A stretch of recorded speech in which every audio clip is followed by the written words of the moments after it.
rotate the device. I don't want to do it this way. Crap. Oops, I just said a bad word. You guys are gonna have to deal with this view. This is not the view that I wanted, but I don't wanna, this is frustrating. I don't wanna cancel the stream and record.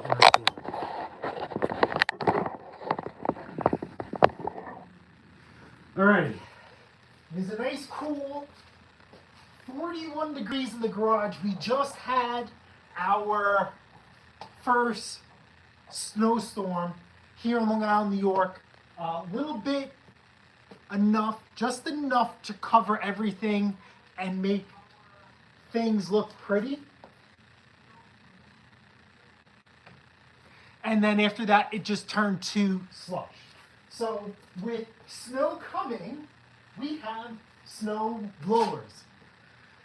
This snowblower is an Ariens Deluxe 30-inch 2-stage snowblower powered by a Briggs & Stratton Polar Force 305 cc 14.5 foot-pounds of torque.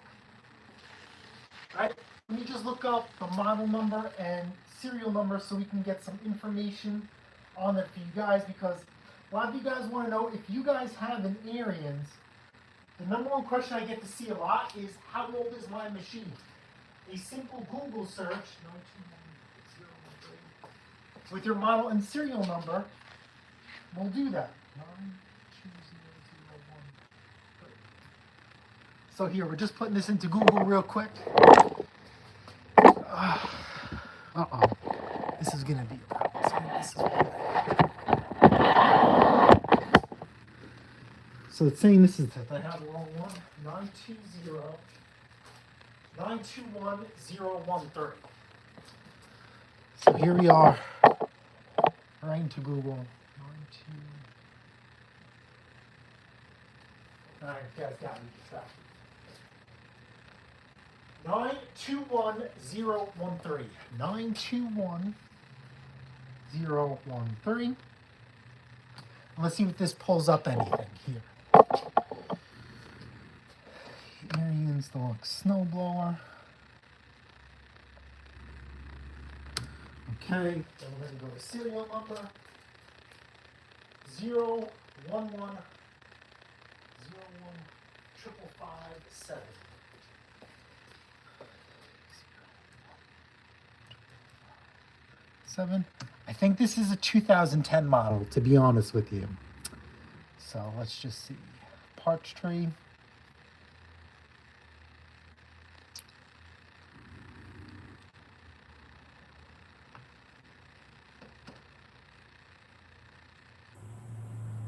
'07.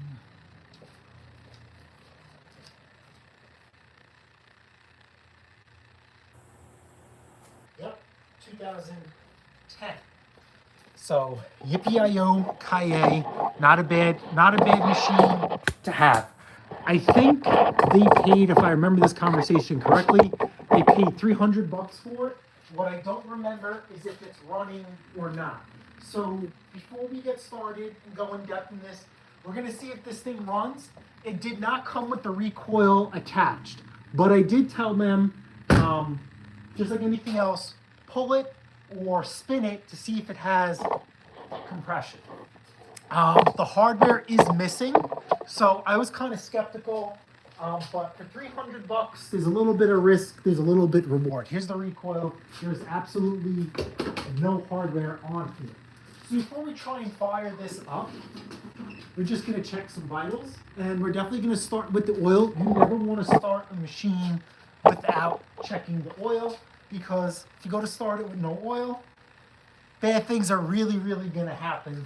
And $300 is pretty expensive for a non-running machine, but it is an Ariens, and it is worth the risk, especially in our area. I think a new Deluxe 30 is definitely between $1,800 and $2,000.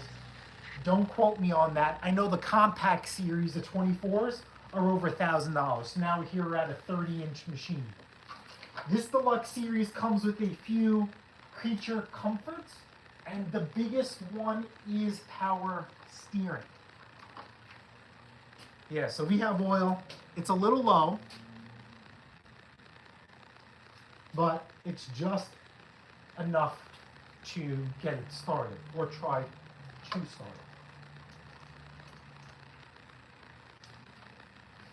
What's up, guys? Hello, hello, hello. So we're gonna check some gas. This tank is bone dry, and the fuel is on. Let's just try and let's just see if we can start this thing. If this thing could start, then we're gonna progress forward. Fuel on.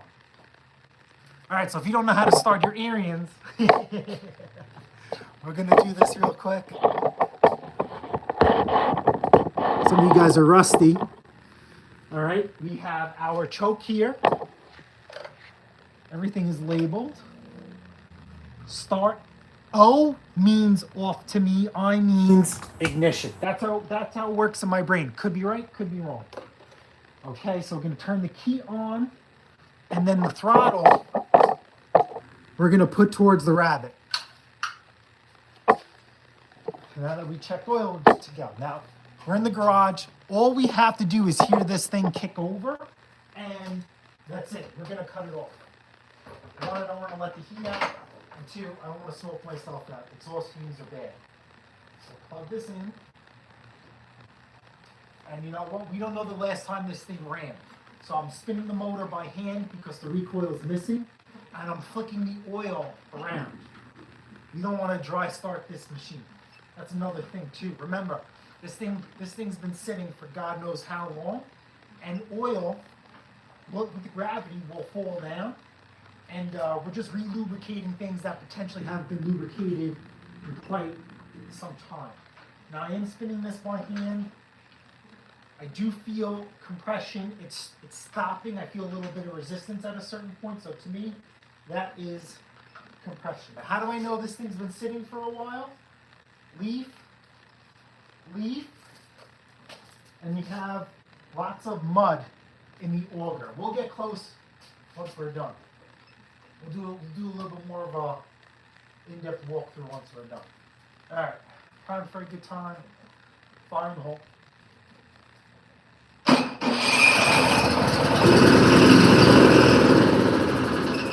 All right, that's it. That is the most expensive thing we have to worry about. This machine is a runner. So let's see why this thing was parked.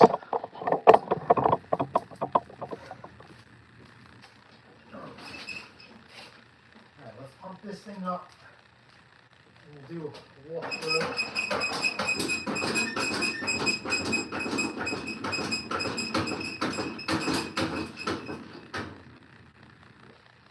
All right, so let's take a look at this Auger and Gearbox.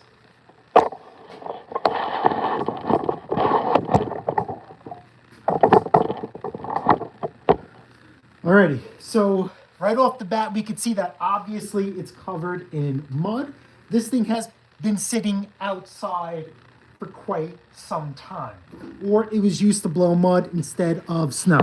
So first thing right off the rip, I have a few things that are concerning to me, and hopefully the camera picks this up. Look right here. These are your shear pins. Can you guys see that? Hold on, let me just pull this up on my iPad so you guys can see. So I can see what you guys are seeing. Hold on 1 second. Alright, so you guys can see that. So as you guys can see, right? You can see it right here. Here and here. These are two different lengths. That is your dead giveaway that these are not shear pins. These are actually, this one is actually a nylon lock nut, and this one It's just a regular standard bolt. The Ariens shear pins look nothing like that. So hopefully this gearbox isn't blown. What I do like about this gearbox, it is braced for extra protection and reinforcement. That is a good thing. You have your 2 grease fittings here and here. Are there any other grease fittings on the machine? No. This is your gearbox to pump some oil or grease in here. We're going to pump some grease in here. And we will continue from there. But let's check the auger. I just want to make sure this thing is off. I'm actually going to pull the key out in the safety salve. All right, so what we're going to do 2 tests. We're going to spin this by hand. When we spin the impeller by hand, it's going to spin this shaft up into this gearbox, and if everything is okay, the augers are going to spin as well. So let's spin. All right, so that's good. It's spinning. Oh, I got my hand in there. Okay, let's spin the other way. Okay, and this is spinning as well. Now, what we're going to do also as well is sometimes, even though a gear runs like this, even though it's spinning, I have seen where these will spin, but once it hits snow, it won't. So I'm just going to grab these. And you see, I'm just going to, yeah, okay, so this is not stripped. So while we're in here, since we're facing the front, we are going to pull these out, and we are going to put the correct Ariens shear pins in. So these Ariens shear pins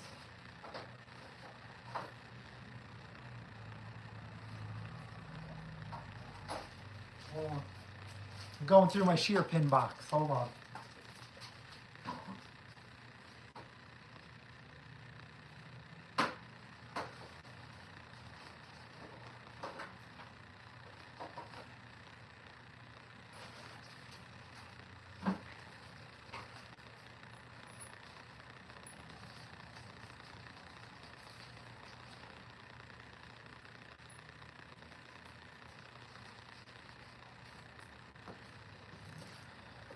These are the correct shear pins. And if you look, you see here and here, this is like a weak point. These are supposed to break to protect this. So let's get some tools and we're gonna zap those out. Now, because these are not the correct thing, what size are these? Okay, so a 1/2 inch. We're gonna get these things zipped away.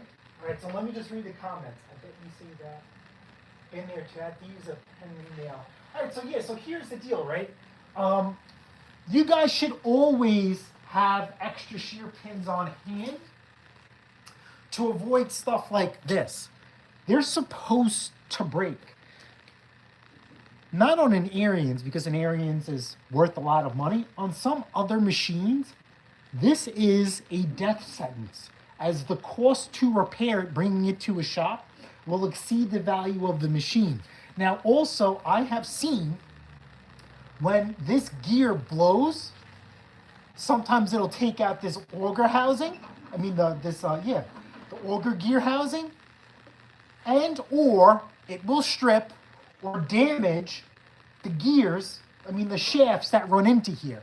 So sometimes if you look at Ariens, they sell the whole kit. If you go to a repair shop, when you go to replace the auger gear housing, the auger gear that's stripped, every manufacturer recommends that you replace the shaft with it too. So that's where some of this stuff starts getting really, really, really expensive. Now, as a repair shop, they have to abide by certain practices to protect themselves. So you guys can be sitting there saying like, oh, it really doesn't need to be done. That is correct.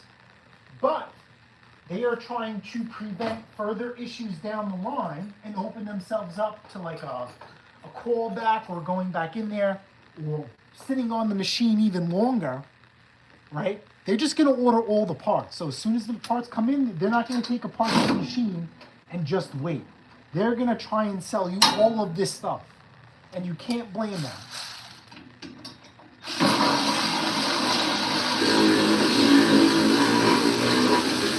All right, so let's see if this one is the correct. Let's see if this is the correct shear pin. If this is sleeve. Let's see what we got.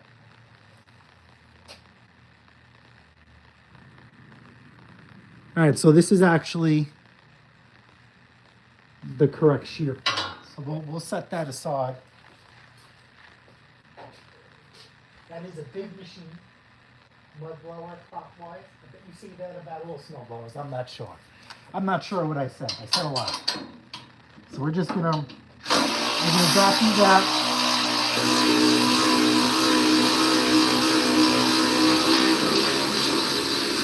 And we're gonna service the Auger system while we're here. This is standard. Yeah, this is not a shear pin. This is not a shear pin.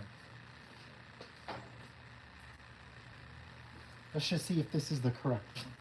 Yeah, so anyway, guys, do yourself a favor, look up your model and serial number, and get yourselves shear pins. Actually, this is not a shear pin. I just wiped off the grease. It's not protected. All right, let's get a battery. Let's get in our grease gun. And we're gonna service the Auger system on here.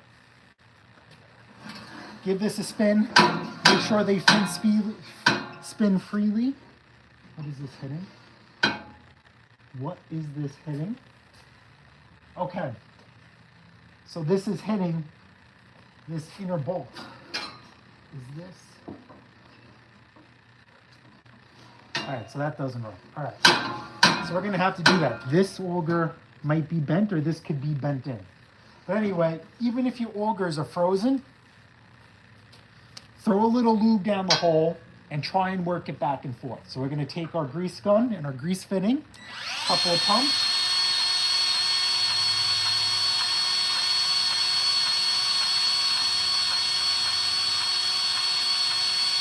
And we're gonna go till we see some grease come somewhere. Whether it's out of the shear pin hole or the front by the Auger gearbox. Now it is cold, so grease is gonna flow a little slow. What I have in my grease gun is Lucas Red and Khaki. But honestly, it doesn't matter which grease you're using. As long as you do it often, it'll be just fine.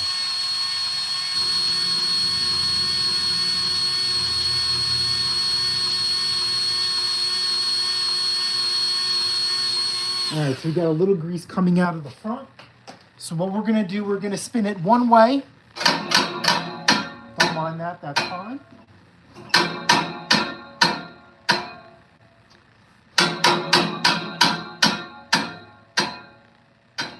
So this thing actually spins really, really good besides hitting. So I'm surprised. I'm gonna be honest with you. Judging by the rest of the condition of the machine, I'm surprised. I'm surprised it's not frozen. So we're gonna lube it again.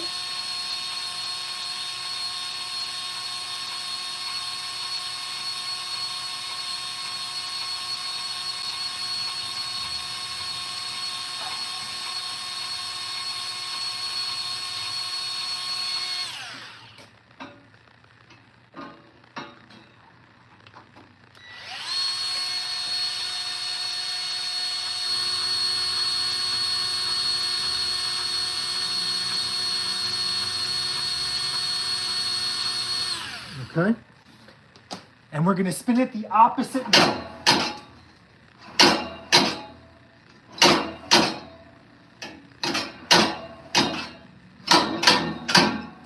All right, now we're going to take our shear pin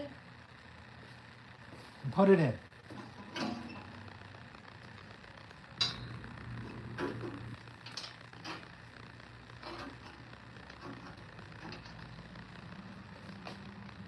No, I'm blocking the view. I just gotta find this hole. Come on. It's hard to find the hole now because everything is covered in grease.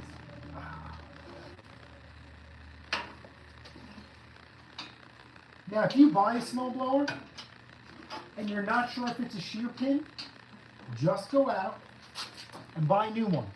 It is cheap insurance to make sure your machine has the correct hardware in there.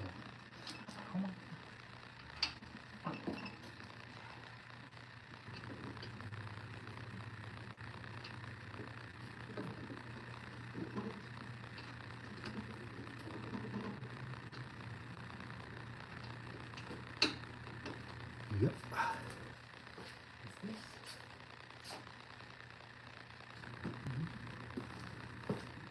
Let's get this in. Yeah.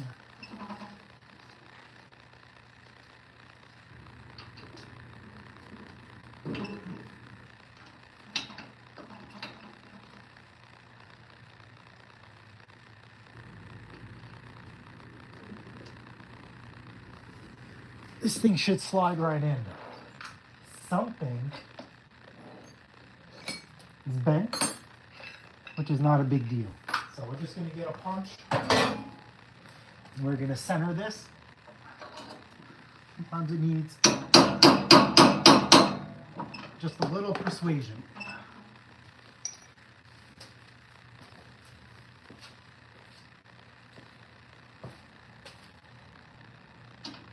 There we go.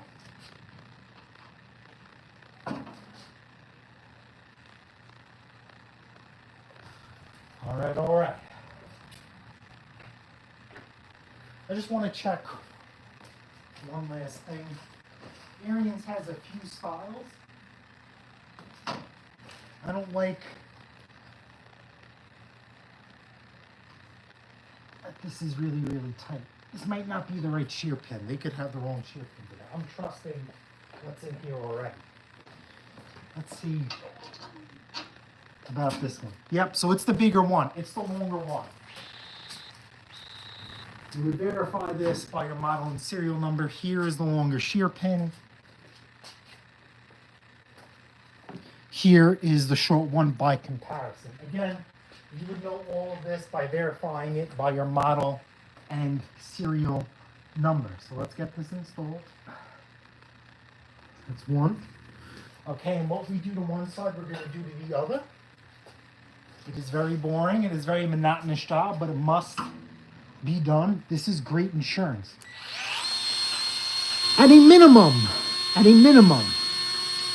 you should be greasing your augers once a year or once a season.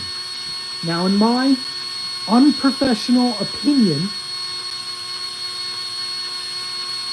you do not have to pull the shear pins every time to do it. I personally don't on my machine.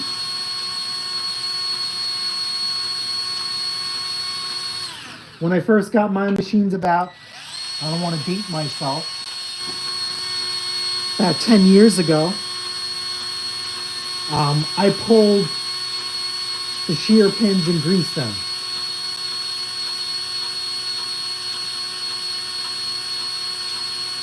Reinstalled them and never do that again. Now, have I replaced shear pins? Absolutely, on my machines. We do commercial snow removal.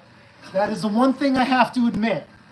Ariens eat up a lot of shear pins, but honestly, I really don't mind because I'd rather eat up a shear pin than a gearbox. So we do keep the appropriate tools, a punch and a hammer, with us in the field. And so I know for a fact the augers aren't frozen that way. But this is what I do every year. Just hit them with grease, call it a day. I do not replace shear pins. That's preventative maintenance. I know exactly what I have. If you want to pull your shear pins every year and grease them, or every X amount of years, by all means, go for it. It is not required.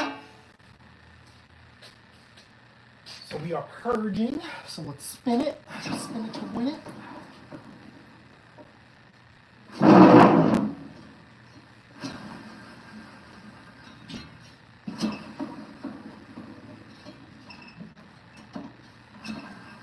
don't like how it made that sound. So when it makes that sound, there's a dry spot. So I'm just doing this to double check. If there's no more dry spots, we'll just hit it one more time.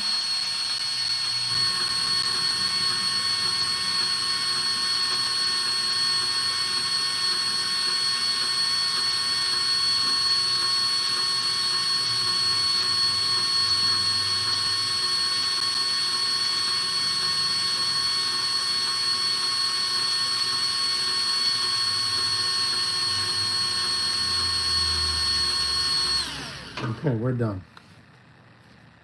So let's give this a spin.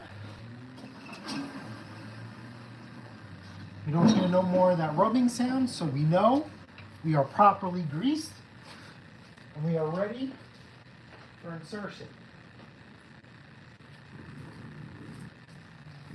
So let's get this in here.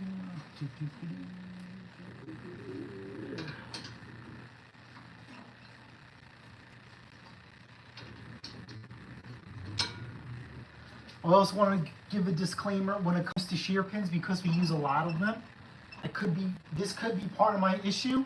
I buy aftermarket ones. I do not use the OEM shear pins.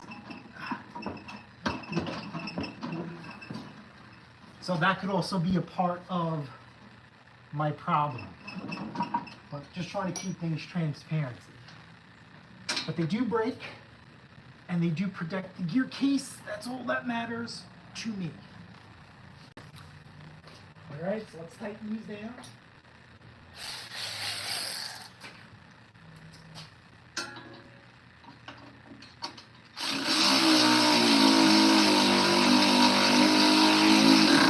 That's it. Once they stop is when I stop.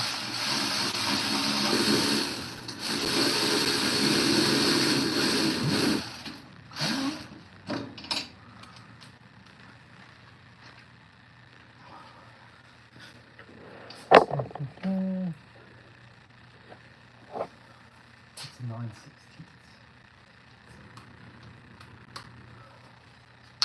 Why is that different? It should be, we'll get that out. We'll put a different one in there because I want them to match.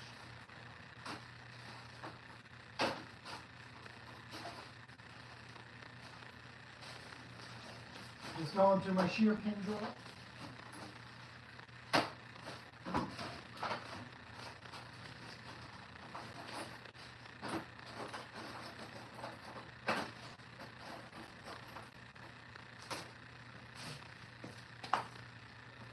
It is, it's a 7/16.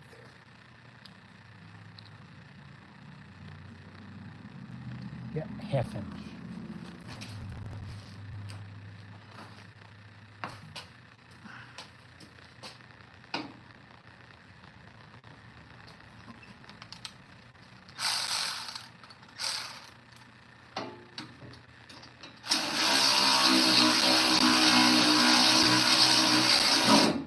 Now the next step is, this is going to ruffle some feathers, right?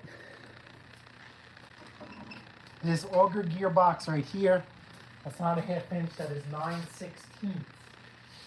I catch a lot of flack for this, but I really don't care. Do as you please, and I'll explain why. I do not care for Ariens LP3 or any manufacturer's special type of lube that they put in the gearboxes. If you look through SnowBlower history, and even small engine related equipment like tractors, and even some modern equipment,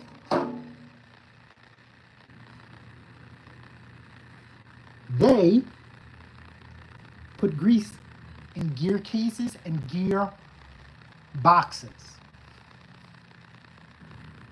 Now,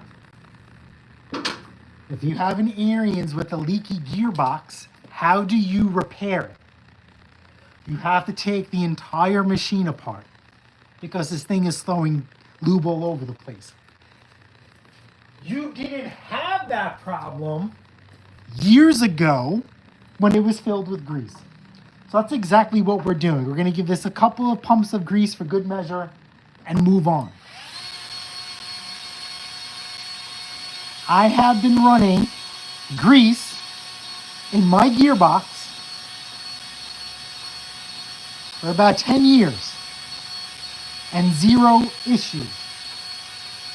So like I said, do yourself a favor. If you disagree with me, that's fine. Do as you please. But I want you, before you have some criticism, I want you to go and look at modern machines and machines of the past. And I want you to go back and tell me what you believe after you do your own research. Snowblower manufacturers have moved from grease to oil to grease. They flip-flop back and forth. It is entirely up to you to make that decision on why you think they did that and what are you going to do with this information now that you are aware of it. If I rebuild a gearbox, it is getting grease in there. You will not catch oil in any of my gearboxes that I touch. 110% transparency. The snowblower is just going to be fine. So if you want to talk about snowblower technology, right? What is the difference between gearboxes back then to what they are now, or just throughout in general, where they feel the need that they need to change the gearbox lube from grease to oil and back, and why they flip-flop it. Now, if you look at equipment, certain equipment, like skid steers and just anything in general, something that is sealed, where there's nowhere to go, when you grease a machine, it's not the purge method. The purge method is what we use here in the gearbox. Is basically you grease until we see the old grease come out. So that's the fresh grease pushing out the old grease. That's when you know you're good to go. And a sealed system, like a gearbox, manufacturers will have a service recommendation. And that's why if you look at a grease gun like the Milwaukee M18, it actually has a counter on there. So let's just say you go to service a piece of John Deere equipment, and that calls for 5 or 10 punts of grease. That's all you're giving is 5 or 10 punts of grease. Whatever it says, that's it. Hits the counter, that's it. You're done. Move on to the next one. So we're just going by. I'm going to give you guys a creative. I don't know. You guys, when you guys grease your gearbox, you grease it however you want. And when you think you have enough when it comes to the grease, you're good to go. And since it's grease, it's going to stick to things. So it really flying out compared to the oil, it's going to be just fine. Now we're going to talk about temperature ratings. Okay, so here's your conflicting info. This thing is always going to be in the snow, so it's going to be cold. But you have metal on metal contact. So what does metal on contact produce? Heat. So these two things are going to be fighting each other. So to think that the grease is going to boil or it's going to get too cold and it's not going to do its job is completely wrong. Prior to Luca, I'm giving you guys the finger. Prior to Lucas Red and Tacky, I just used chassis grease from a car, because I don't believe in having 50 different greases for different types of machines and components. If you think about it, your car, your vehicle is used and subjected to all types of conditions and terrain. And does your suspension components function? Just fine. The internal of a ball joint is actually a spherical ball that sits inside a cone and moves around. So the grease that's in there works for your ball joint, that's metal on metal contact, and your suspension hasn't frozen up or worn out. What's the difference between metal gears inside moving around? I'm just proposing a question to you guys. That's all. Don't shoot the messenger. I'm just explaining that that's my mullet mentality. And you guys could go from there. So that is why I say, to me, in my opinion, and in my experience, grease is grease. It's a snowblower. It's a snowblower, not a spaceship. Try not to overcomplicate something that its only intention is to blow snow. So now that we're in here, we're just gonna check everything. See how I'm jiggling this? Nice and tight. It also helps. It has a brace on a gearbox. I'm a tremendous fan of bracing gearboxes.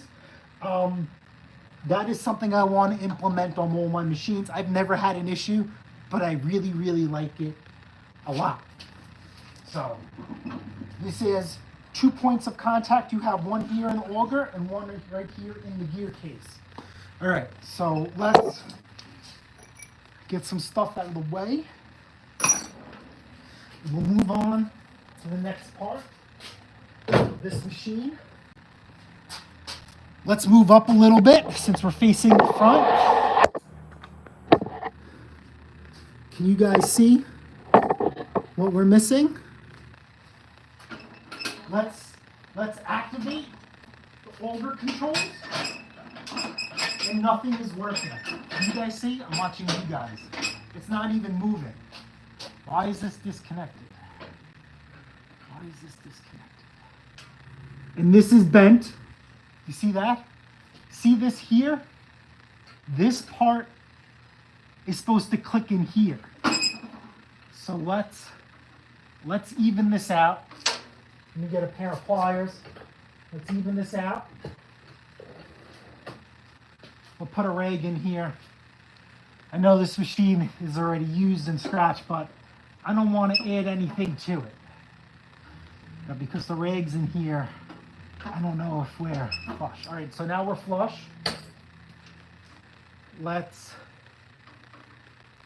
Is this cable frozen? Hold on. What do we do? So this is nice and close. Let's get the cable down, and this should pull up. Okay, so we just pulled this up. So let's hook it in here and call it a day. This rubber boot, if it's broken, it's really not the end of the world. So let's put this in here and click it in. You heard that? Did you guys see that click? It's good to go. All right, so it's loose, which is no big deal. We're gonna put it up.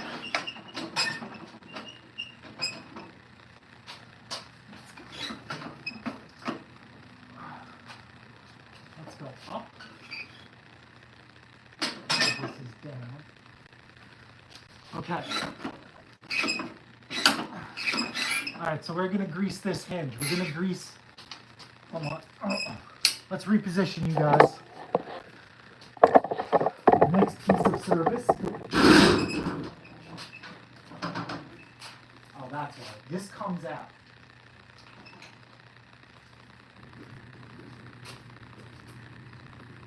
So right here, in these hinges, put the camera up to get a good view.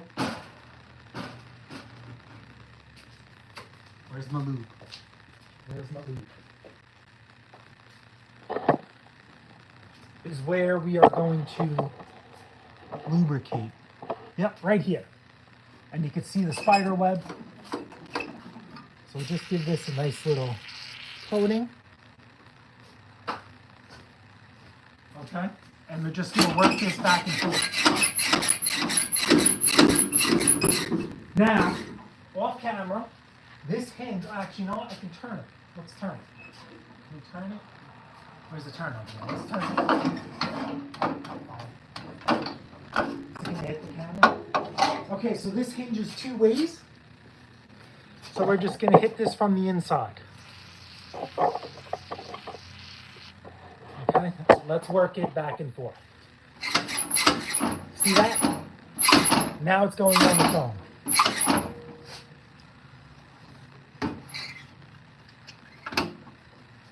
All right, so now the test to see if we fixed it is this going to actuate and spring up on its own? Here's a good tech tip when it comes to storage. Do not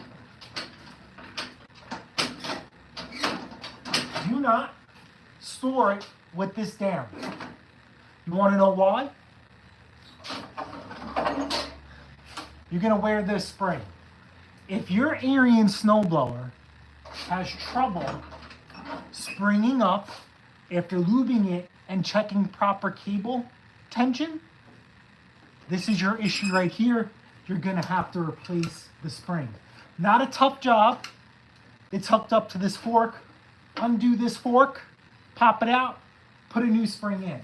But let's see if you get a wide angle view.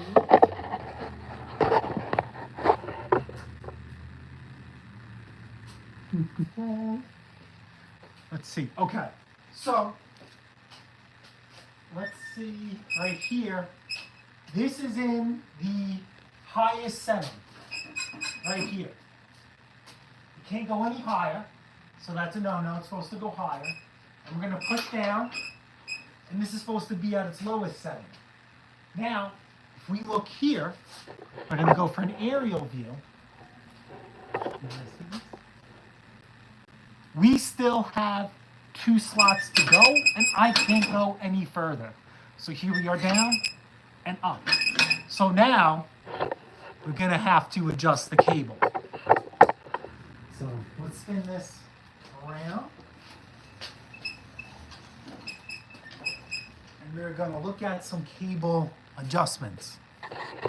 Now, how do you know which cable to grease? It's very, very simple. Start here. This is what controls your auger, your chute controls.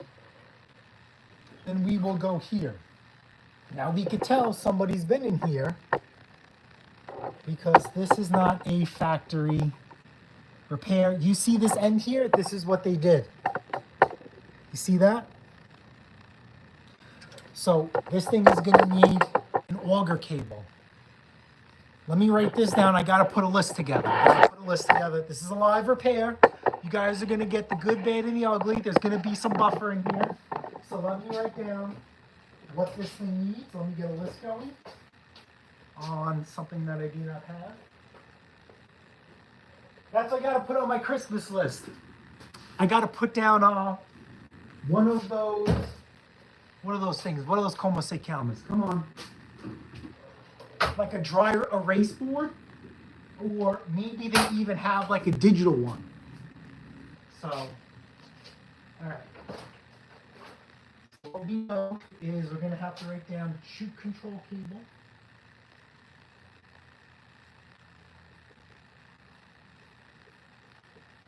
And then I'm going to put down a spring with a question mark. I don't know how much the spring is, but if it's less than 10 bucks, I'll talk to the owner. I'm just going to suggest ordering it, and we could start fresh. 10 bucks shouldn't make or break you, but if it does, it is what it is. Remember, I'm not trying to keep this thing here for weeks on end waiting on parts. I just like a dealer, I want to order everything and be done. All right, so let's take a look underneath here while we're in here, right?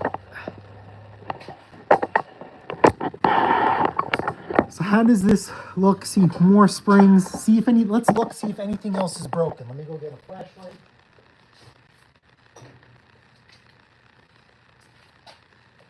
See if we see anything out of place. Hold on. All right. So we have spring here. That's good. Do you guys see this? See this lock here? This is factory. That's your factory pin, your clip, your washer. So we know that's good. That hasn't been tampered with. There's your spring. good to go. This is your power steering. There's a gear inside there that you lock and unlock using this cable. It's controlled by a spring. All right, so we're gonna go in here. We know this is our oil chute control. This is screwed. We need to get a new one. Not a big deal. Okay, we're gonna go inside here. These are for your Auger cables. I'm sorry, for your drive and your, what do we see? I just want to see what you guys see, because now I can't see on camera. Okay, you guys got a good view. Okay, so watch these paws. Imagine squeezing the handles. You see how that goes? And that actuates. This is for your automatic auger control, where you could operate the machine with one hand. And you see how I'm gonna, off camera, I'm letting go of the augers and it's still pressed down. So we know that this is in proper adjustment. And then as soon as we let go, it releases both handles. So we know that the one hand auger operation does work. This right here is your adjustment if you potentially, no, this one, this is your adjustment for the spring here. If this is loose or has a lot of play, or while you're operating the machine and it pops out of gear, you want to put tension on this spring. That'll put more tension on here. Only adjust this if it pops out of gear. I do not touch it unless the machine pops out of gear.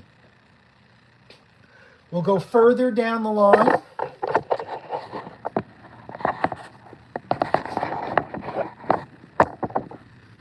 And these are our cables. A little bit of slack is okay. You don't want to have them too tight because you don't want to stretch the cables prematurely. What we have here are some clamps. These really need to be removed. I will do that off camera. This is evidence that this machine had a snow cab picked up. Here is your light. I'm not sure if it works because we only started really, really quick. Your electric start. Let's put this key in. We are good to go. Make sure it cycles. All right, what else? Okay, so the next step is, well, okay, so right here, if you have a wandering chute, you need to put tension on this right here. But this is pretty good. I'm not, you know, if you give this thing enough force, it's gonna move, but I'm giving it a wiggle and it's not drastically moving one way or another. This is good to go. Let's pull this belt cover off. The one thing that the owners did request, that if this machine comes equipped with a dual auger belt kit, they want it installed, which I'm a huge fan of. So we're gonna get this belt cover off and we're gonna give it a peek up top, and we're also gonna give it a peek underneath. So 3/8 here. I have a bowl for hardware, so I'm just gonna put it in my hardware bowl so we don't lose it. And then on the other side, we're gonna take the other one out. Put that in the hardware. And this belt cover comes right off. What do we got? You think we have a double belt kit? Or do you think we don't have a double belt kit? What do you think? Do you think this thing comes upgraded, or we gotta upgrade it if it's available? I'm gonna sit there and say no. But let's see. I'm wrong. So that's a fantastic fantastic news for the new owner. This comes already equipped with a double belt kit, so we don't have to worry about pulling this machine apart and going through all of that. Now the thing is, which is pretty cool, did it come from the factory like this or not? This thing also has, oops, I don't want to give you guys the finger. This also has another upgrade on it. This right here is an ice shield. Or, I'm sorry, a drip shield. Ariens, back in the day, had an issue with melted snow going back into the machine and getting the friction plate or like the clutch system and the belts wet. So you would have drive issues or blowing snow issues because everything would get wet and lubricated and the machine wouldn't work. They made a kit where you buy it and you install it. This is already equipped, so I'm not sure if it's done from the factory. I know at a certain point they started doing it, or if this was added on, but this thing comes already upgraded, so I like this. So this person also requested, regardless of the condition of the machine, they want new belts installed and they want to keep the old ones as good spares. So we'll just take a look at the belts real quick and let's see if they need to be replaced. And yeah, I'll get you guys for a close-up.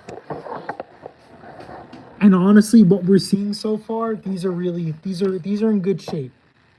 A little bit of fraying, not a terrible thing. I don't condemn belts on fraying. If there's tears or rips, or belts are made out of rubber, they dry rot and crack, we are going to replace them. Shoveling snow sucks. I cannot stress that more than enough. So another thing to do is, let's see, this is the auger. Let's see if we could spin this by hand. And we're gonna spin the belts. Okay, see that the belts are spinning. Let's give another look. And we really don't see any wear. So in theory, this is good to go. But I always suggest always have an extra set of belts on hand because shoveling snow sucks. Once you own a snowblower, you do not want to shovel snow. Trust me on that. Okay, so let's go for the distance. Let's see, what are you seeing? Can you go for the back? Okay, we're gonna look at the skid shoes. Ariens has dual wear skid shoes. So when they're worn, you flip them and you're good to go. You can tell that this machine has been neglected and abused like everything else because we have one set that's missed, well, one that's completely worn. So again, not a big deal. We're gonna flip them and we will adjust these later on when we get to that point in the service. So is that, these should be 9/16. Yep, 9/16. So we're not going to adjust them now, but we're going to flip them so I don't have to bend them. So these are carriage bolts. Obviously righty-tighty, lefty-loosey. Inside, if you want, push your elbow against the auger and your palm on the inside, supporting that carriage bolt. And loosen it. Now there's going to be some friction because of rust. I really should have lubed these, but who cares?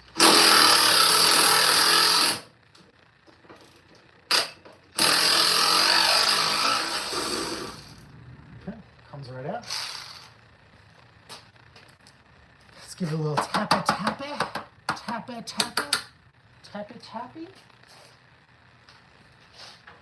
All right, you know what? You convinced me. Let me just hit these with lube. We'll do this side, and we'll do this side. And let's see if 5 seconds makes a difference. Actually, I want to put my bigger battery over here. With the Milwaukee tools, with the bigger batteries, it puts out more power. So let's give some more power.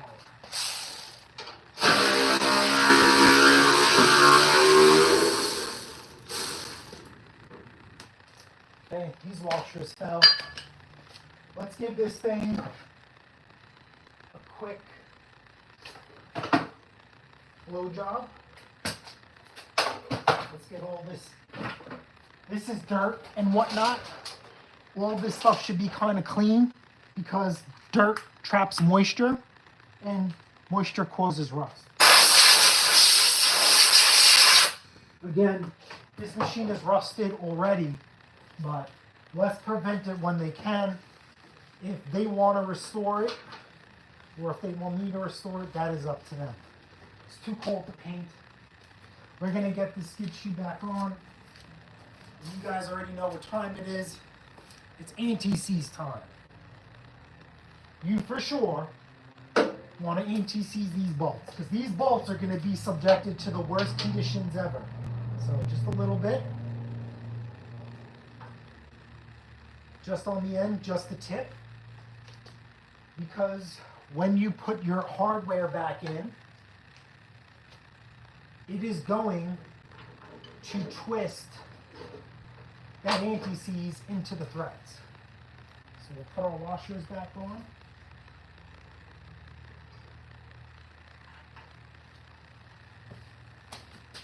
And where did I put those? Okay, that's one. That's one. And probably the other one is still stuck. So as you guys can see, very, very important here, start every nut and bolt by hand. You don't want to send it right off the bat because you don't want to strip anything and make something very, very simple, very, very complicated.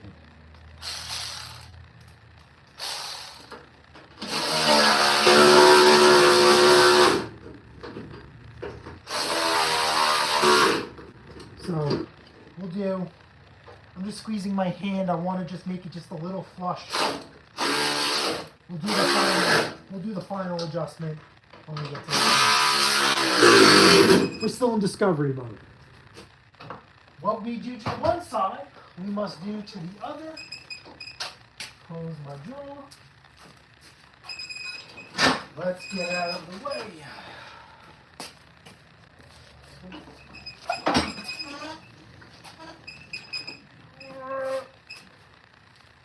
Push this out. And this side just moves for a little bit. So we'll see.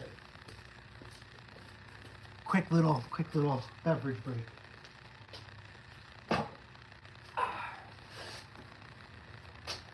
What are you guys drinking? What are you guys drinking right now?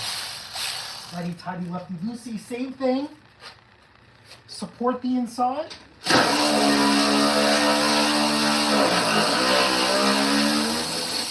And loosen it up. And I just seen something very, very bad on camera. Let me know if you see something very, very bad. And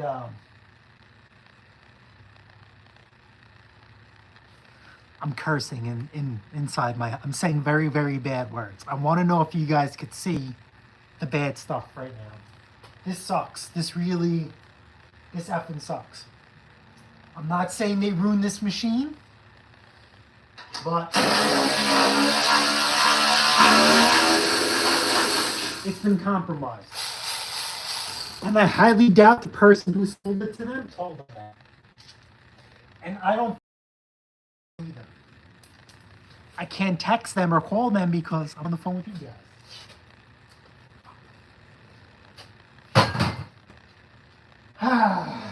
That sucks.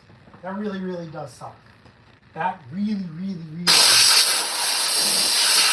All right, so now we know this machine's been neglected, right? This thing has had numerous hack or field repairs. This repair, I'm not saying is permanent. It can be undone, but it's going to take some time and a lot of money. I can't believe this. I can't believe it. Mother. I don't know why they would do that. I don't know why.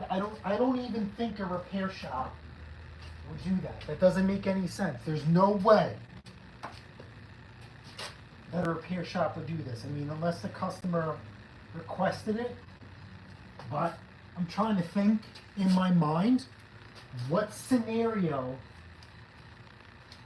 would a owner of a machine destroy or ruin? I wouldn't say, I'm being dramatic, but wow, son of a.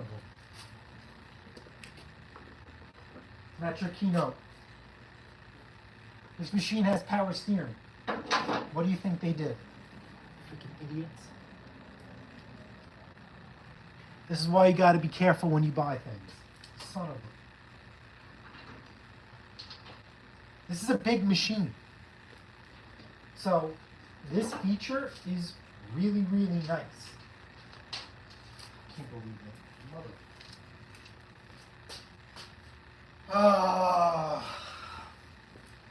I'm not saying it's ruined, but if this is an important feature for this machine,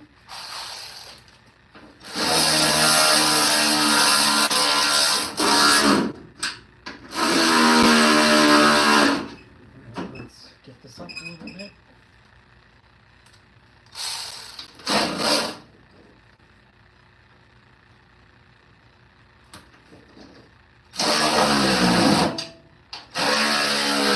Remember, this isn't final. This is just to set this up. Jesus, man. Look at this. Look at this.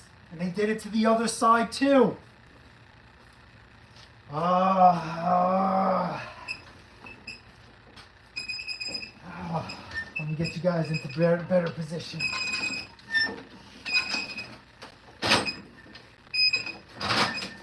Can you believe this? Can you believe this? This is ruined. This is ruined. This is...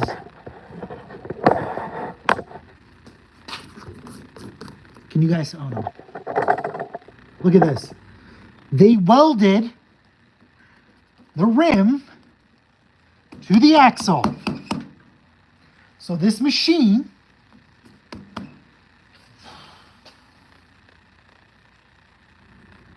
can't freewheel, and this has power steering. Power steering has been bypassed. What the fuck? Ruined. Absolutely ruined. Absolutely ruined.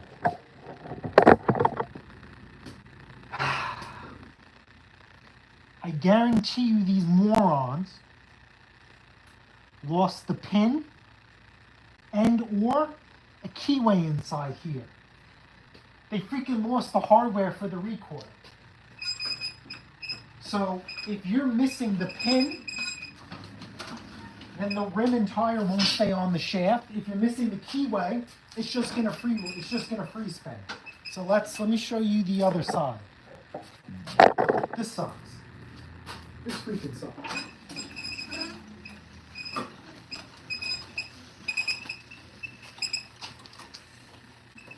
Now, because the reason why I say this sucks is because, look at this. Look at this. Look at all these boogers. Okay, let me see if I have a clip here. Do I have a spare clip? I know I'm off camera.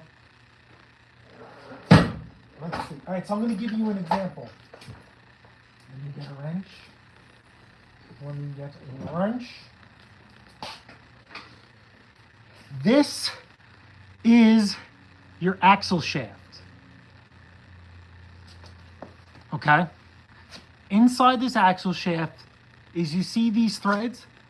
Picture one of these threads where a clip slides onto it and holds it in place. So we have to see if we decide to take this apart, if they decide to go this far, we're going to have to grind all of this down and then reshape the axle shaft, because they welded to where that clip is supposed to be. There is no nut and bolt on here. On top of that, I'm not sure if it's this model, but the auto turn model. Hey Google, turn off compressor. Hey Google, turn off compressor. Turning 2 switches off. Sorry.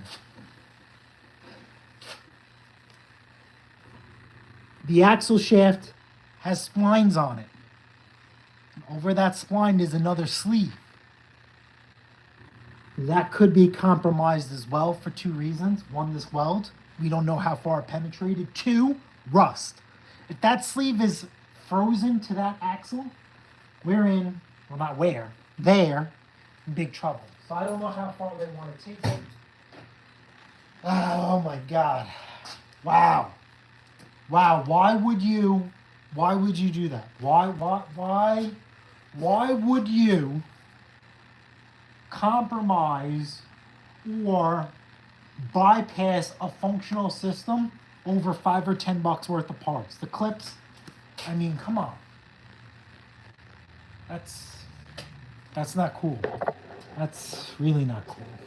All right, so let's get you guys back. We're gonna put this thing up, and that's a buzzkill. That's a buzzkill. Let's see. All right, so you gotta get this thing up. Let's go down. And we gotta unclip this. This has to go forward.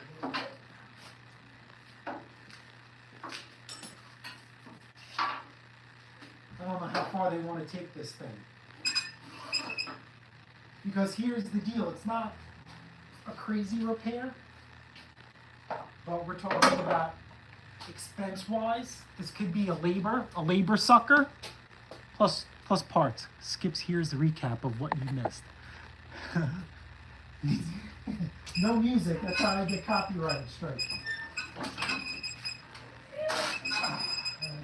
go forward. Let's get this off.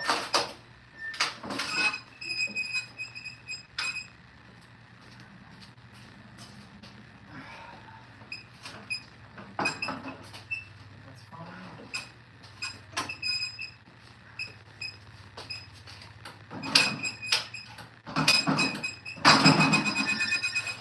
Let's get this out.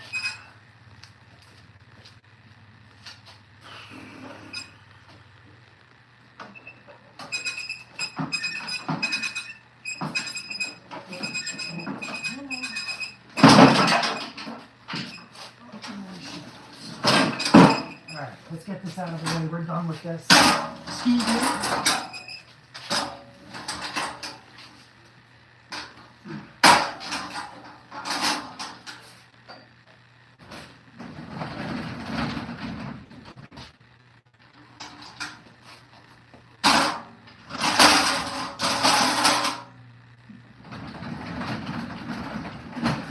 Alrighty, SnowBlower yoga. We'll get this thing up in the air. Very important. Get a piece of mat. Something, anything. Envision where you want to pick this thing up. And make sure to cover the machine and protect it. It's not required, but it is nice to protect the machine. This is a big boy, so I need 2 mats.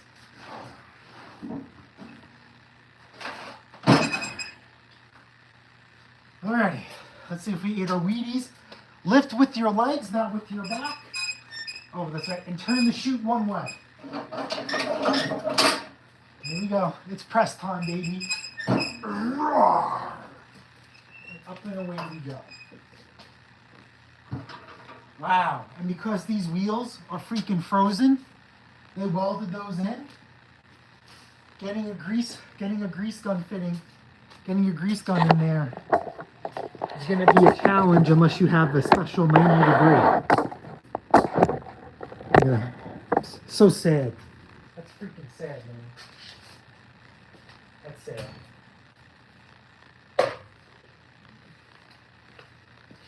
All right, so now that we're down here, we have a good look at the shave plate, right? You get the front end and the back end. And it actually looks pretty good. It actually looks pretty good. You can see as we go down the line, it gets a little thinner. So as you guys could tell, this machine wasn't properly serviced. Either the tires are flat or the skid shoes got worn one side faster than the other. And here we are now. Now, if this really, really bothers you, you can do two things. One, loosen up these bolts. And it's made to slide up and down. You can play with the adjustment on here. So this side needs to be brought down, so you have to loosen up all of these bolts, and you could bring this side down to make it even with this. You know, it's a happy equation, like a level. But just leave it. The scraper bar really controls how much snow is left on the ground when you blow. I believe that scraper bars are a lifetime part. Your skid chute should be replaced, not your scraper bar. Now, if you want to go crazy, you could pull this scraper bar and recondition it. And when you recondition it, you grind it so it's all flat, and you put an edge on it like a lawnmower blade and call it a day. Next step is we're going to have to pull this belly pan. So we're going to have 1, 2, 3, 4, 5, 6. Now, we can't pull the wheels off, so we might have to use a wrench. We'll see. These bolts are pretty long. So let's see. All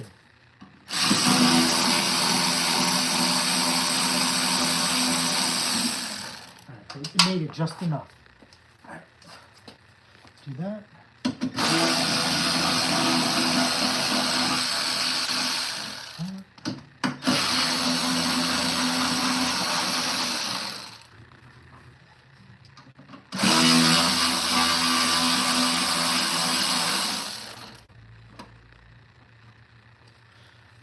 Amount of hands you gotta squeeze. Alrighty.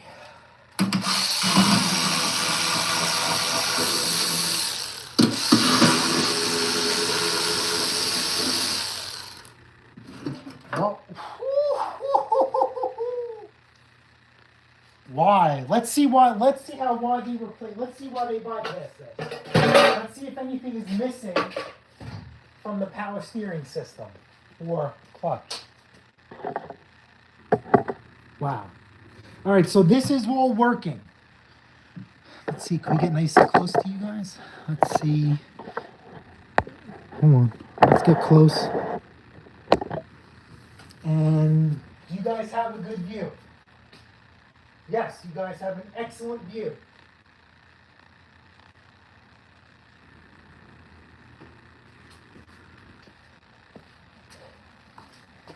I can't believe this. I can't believe. I can't. I'm furious right now. In order to understand how something works, if you understand how something works, then you also understand then you can understand how to fix it. Let's try this again. If you understand how something works, then you also have the means to understand how to fix it. So, let's start up top at the bicycle handle. You squeeze this bicycle handle and look. Wow. Wow. There is no need to replace this. Wow. So you squeeze this handle, pulls a cable, and actuates these gears. Can the camera pick up the split in the gears? Here, I'll squeeze it one more time. You see that? Oh, you can't. We can't. Hold on. I want to see something. I guarantee you that was the issue because these guys are morons. We're part of the equation. When you squeeze this handle, these gears separate. You see this spline shaft right here? It's supposed to ride on that spline shaft. Because you didn't grease the machine, you morons, it won't lock. See how it's moving? See how as I pry it? Look at this. Oh, I don't want to curse on camera. These guys are making me saying things I don't want to say. You see that? Because they didn't grease this machine, this never locked and unlocked. But why would they? See, look at this. I'm pulling on this. But why? Why would they weld? All right, let me get some lube in there. Let me get some grease in there. I know it's bypass. But I have to. Just in case they want to service this. Worst case scenario, this whole shaft has to come out and we're going to have to replace it. But part of servicing this machine is these gears right here. Let me get a pair of vice grips in here. What I want to do is push this spring back and out of the way. And we can have full access to these springs. Wow, I can't believe this.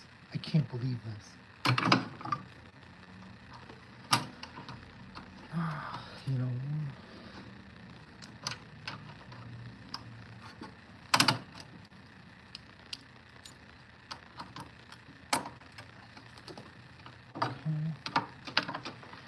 See that? All right, so let's see. All right, so now we're working. So we're going to do the 2 vice grip method.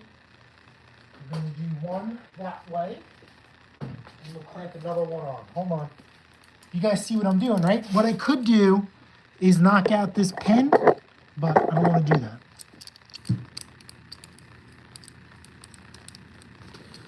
Let's out of my way. Nope, I need more slack. You see what I'm doing, right? A little bit more.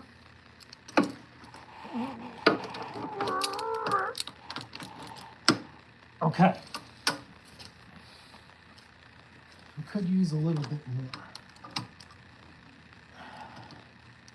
I want to have. All right, so let's start with just regular lube. Actually, we need to protect that first. Hold on. We want to protect this clutch plate right here. We don't want to get this with grease. So let's do that. That's one thing. The next step, let's pry this sleeve out. Make sure that this is moving on this gear. I can't believe this. I can't believe they bypassed this. Son of a. Okay, and now we're just going to do a little bit of grease in there and work it around. We can only go so far because we got our vice grips in there. Something is better than nothing. There is absolutely nothing. Watch my fingers get crushed live on camera. This is sketchy. All right, let's undo this. Let's see if that was enough to actuate. Now, see, it's not pulling. Yeah, so this could have been the reason why. This was never serviced. So let's take this gear.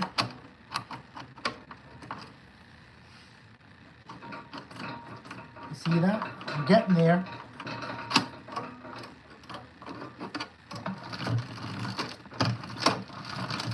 Yeah, we can't. This is unreal. This is the reason why. This is supposed to spread up like this and slide.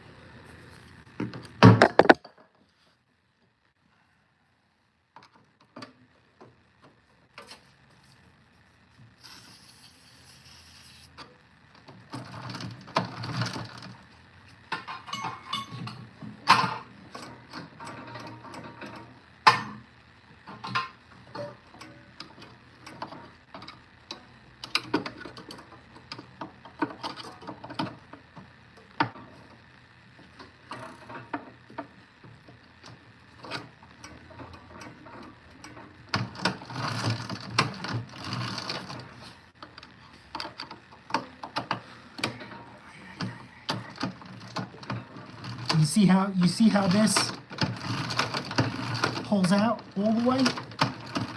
Now what happens is when you pull this lever, see how it holds open? You're supposed to be able to freewheel the machine. And then when you let go, it'll slide back in.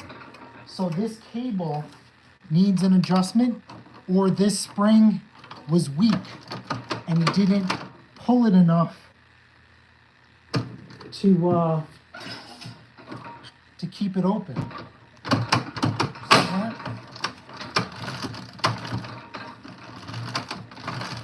Unreal. Because this thing's been ruined. We don't know the real cause of this.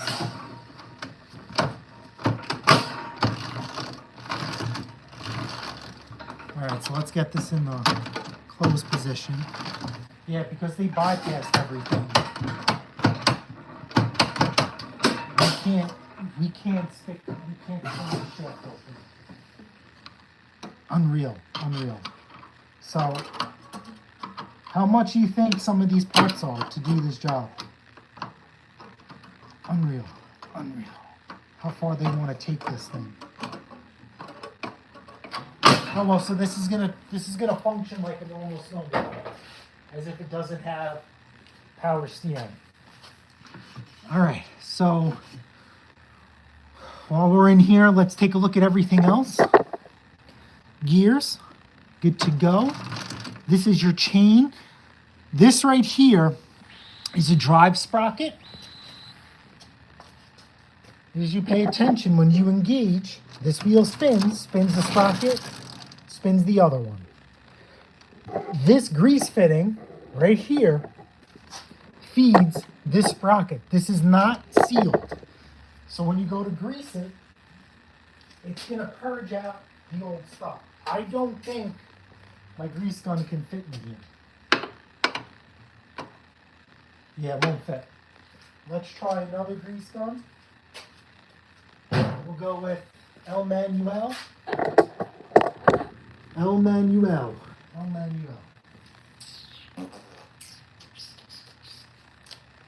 Where'd El Manuel go? Right here. I don't think this is going to work either. Can we put this cap off? Yeah, this ain't going to work.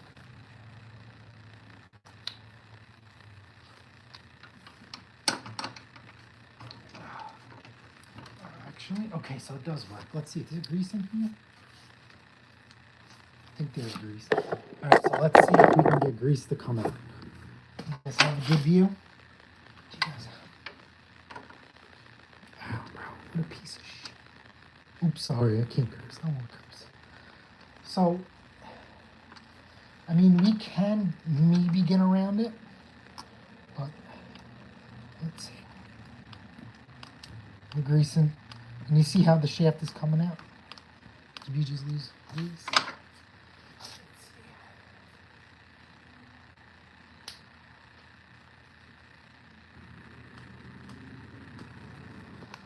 Okay, so let's pump some grease in here.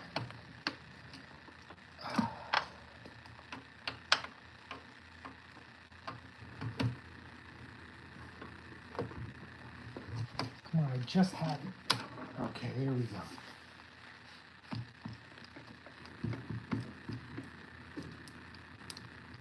Okay, you guys see that? You heard the crack? We just purged. Uh-oh, old grease comes out. We don't want it getting on the friction disc.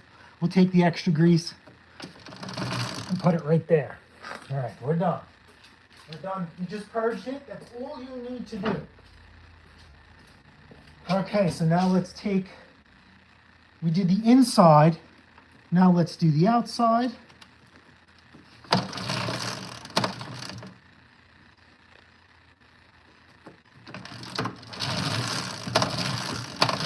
I like to grease the sprocket till I see grease on all the teeth. That's it. Take the excess grease. Now, let's put it on the chain. No need for chain lube. Put it on this chain. Same thing. Once you see grease on the whole chain, you're good to go. Well, that's how I do it. Nice and simple. No need to have 50 million products. No need to try and spray chain lube on here or lithium grease, and then you run the risk of getting it on the friction plate. You don't have to worry about it. You do this every year, your chain will never get frozen, as long as you also do proper snowblower storage. Don't leave this in the middle of the ocean or underneath a cover and expect things to be nice and clean due to condensation. You'll be good to go. See, now look at this chain. This thing is properly greased. And then next we'll go in here. And because I have grease on my fingers, you could take the excess grease and put it right on the shaft here. Friction disc is pretty good. So we'll do the same thing. Don't go too crazy. You just got to put a light coat on there because it hangs right over the friction disc. Remember, if you do this every year, you'll be just fine. And we'll take our gears and we'll go back and forth. And also, we're very lucky. Okay, the recoil hardware is missing. I don't know why they took it off. I have another snowblower here that's actually finished and someone's supposed to come pick it up. I actually robbed the hardware off of it just for this video to just make sure everything is okay. And also in here you also have a good look at the belts. Like I said, the friction disc is pretty good.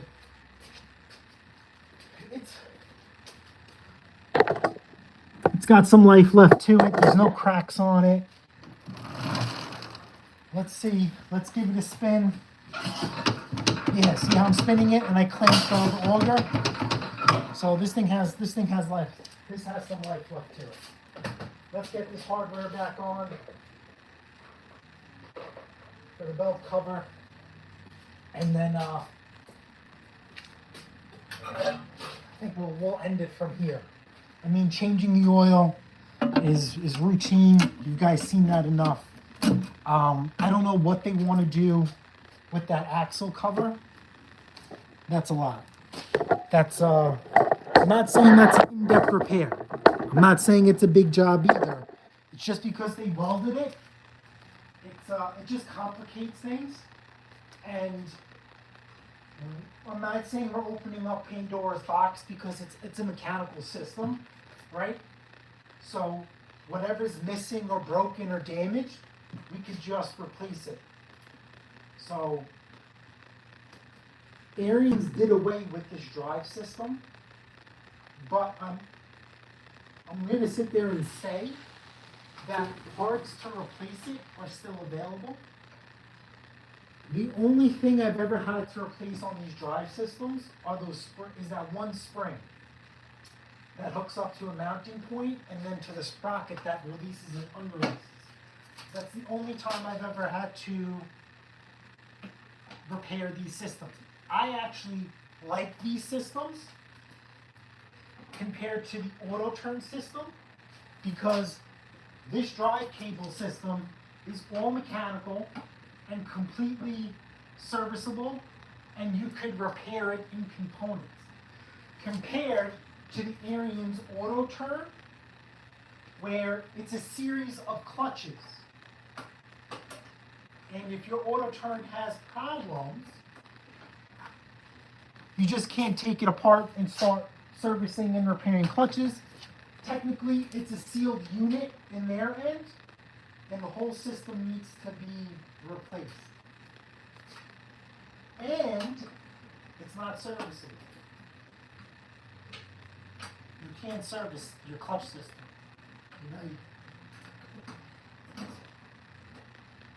That's the last time I checked. I don't know if the clutch system has changed over time, but when the auto turn first was released, no clutches.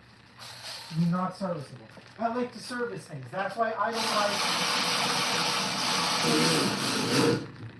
don't like hydrostatic transmissions. You can't service them.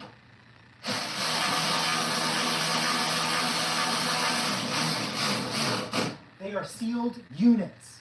Now, I have spoken to Ariens about this, and they heard me out, but they also have their reason. Their reason is Numero uno. They don't want people in there like you. Number two, oils, lubricants over time have changed for the better.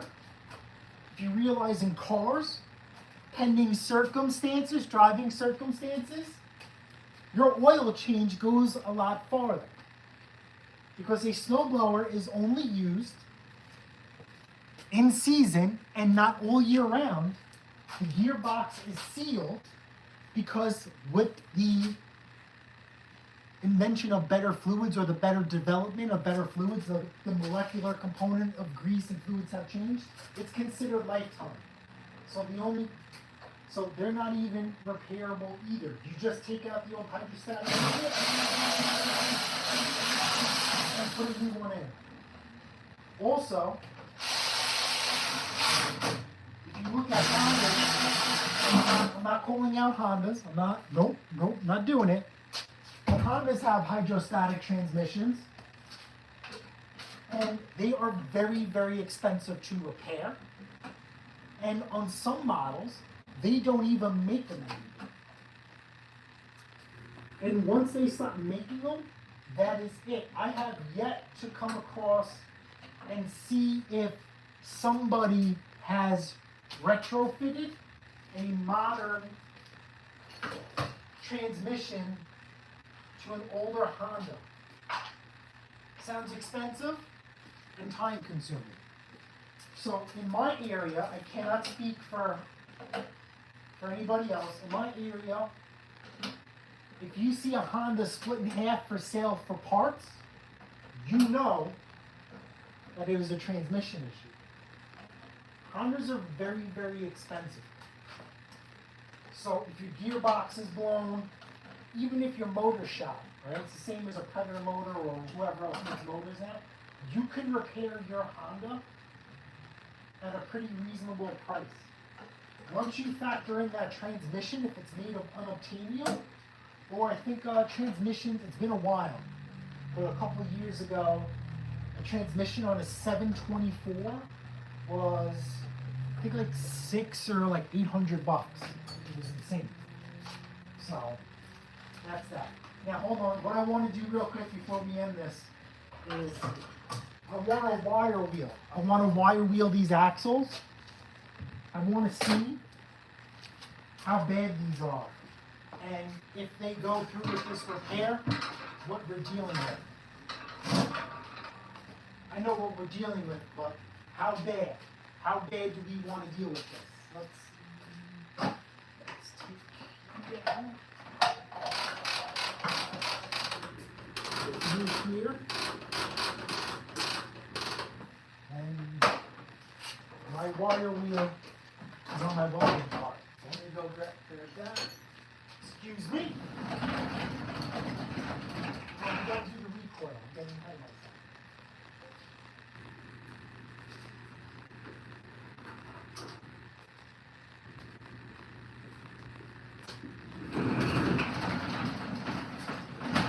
All right, safety first. We're going to put my eyes and ears in, and then we're going to start grinding away. So you guys are going to, here's your warning. If you got earplugs in, take them out or significantly lower your volume. We're going loud. Excuse me. Eyes and ears. We're going to see what kind of mess we're going with. All right, let's go. Let's get you guys a better view, maybe. And we're going to uncover the boogers of what this idiot did.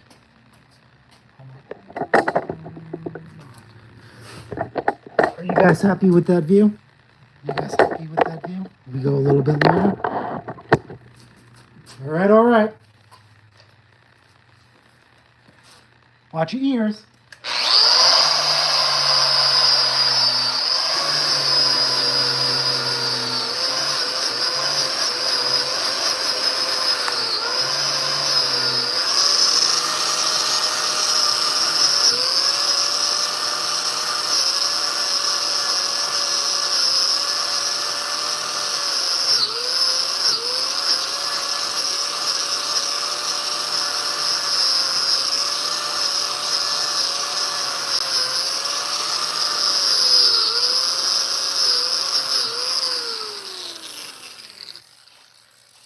All right, put your earplugs back in. Put your earplugs back in. Let me see.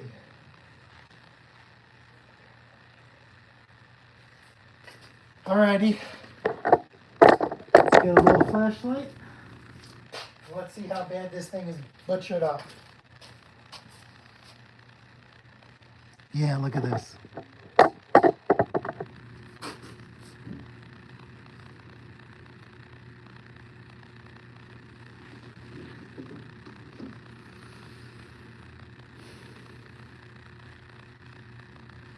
All right, so hold on. Can you see that little space right there? No. No.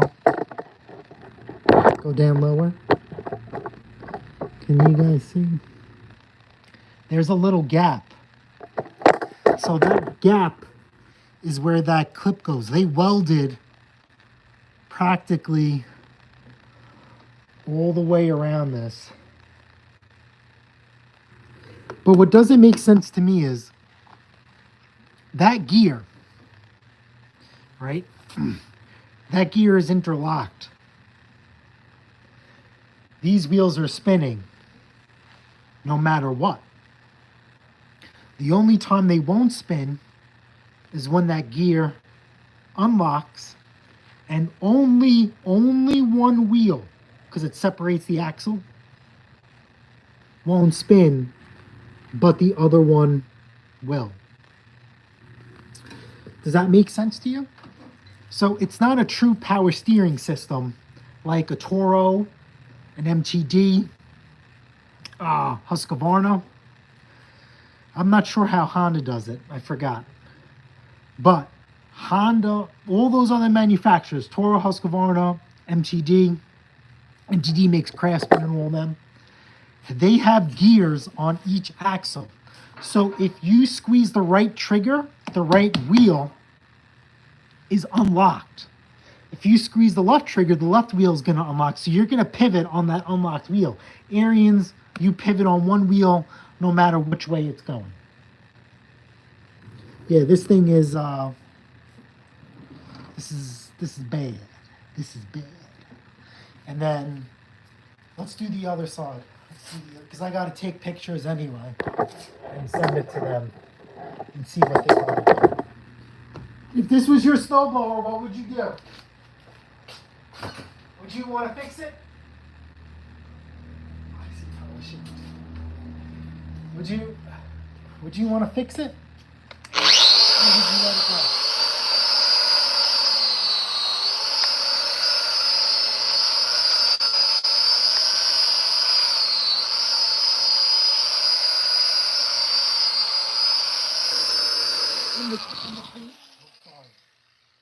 And the crazy part is, these aren't even good welds.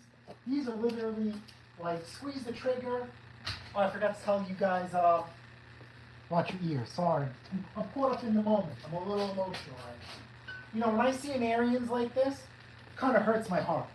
Kind of hurts my heart. Really does. Yeah, this is all butchered too. Here, we'll get, can you guys get the same view as me? Hold on. There's a delay. I just want to check the delay. You guys are seeing it a few minutes, few seconds behind. All right, so you guys have, no, hold on, we'll do a little bit. Can you guys see that? You guys got the camera view? This thing is, this is poached. This is poached. So let's do another thing while we're here, is this recoil that they took off and never put back on. It doesn't make any sense to me. Usually when a recoil is off, the spring is broken. I mean, the rope is broken. This is off, and it seems to be functioning. Now, if you look at this recoil spring, we're going to pull it out, and I'm going to hold it. You see that? These, they're called dog teeth or dogs, come out, and they grab the inside of the starter cup. And that's what causes the whole motor to spin. So why would they take this apart and just never put it back on? But let's not ask questions because these are also the same people that welded the shell. Let me put these on. I only took 2 bolts. This recoil housing should have anywhere from 3 to 4 bolts. We're only going to put 2 for testing purposes. This is this should be 8 millimeter. Let me grab my 8 millimeter and we'll put this on. And we're just gonna give it a test. We'll take the key out because I don't want this thing to try and start. Just play it safe, play it safe. And we're not gonna rip this thing, we're just gonna cycle it. Because now I have to go to the hardware store and match these up. I don't know the thread pitch on this. Did they strip these? Get out of here. Get out of here.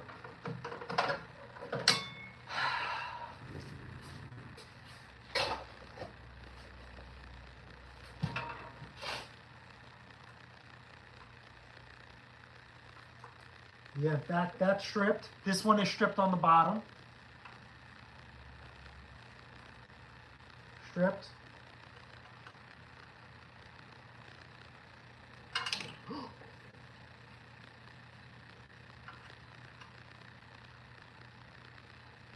Stripped. Unless these are not.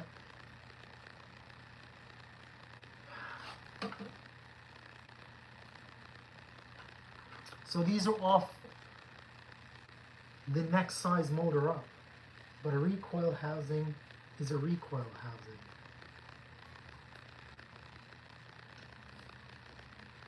I'm trying to write these off the strip. Let's see what I got. Let's go to the junk drawer. Let's go to my nuts and bolts. Let's see what we got. Everybody might have one of these. Might have one of these.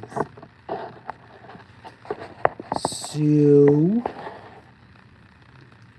this is what came off the other Briggs motor.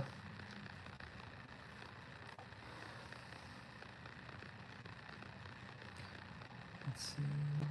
Oh, off camera. Let's put that there because that's that guy's on one of these. Now remember, these bolts can't be long because if they're too long, they're going to break off these plastic fins. So we just need one bolt.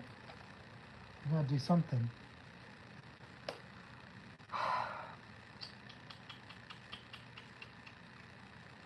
I don't have a lot of metric. I have a lot of stainless stuff. I just don't. Now I could retap these, but I have mental issues where things need to be the way they are from the factory. And the last step for repair is modifying it to make it work. But we don't need to do that. All right, so we found this here. This is actually, if you guys know this is an engine shroud cover bolt off a lawnmower.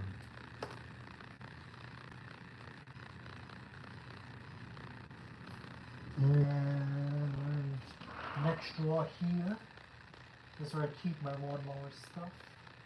You see my blade adapters and whatnot. Do I have another engine cover bolt?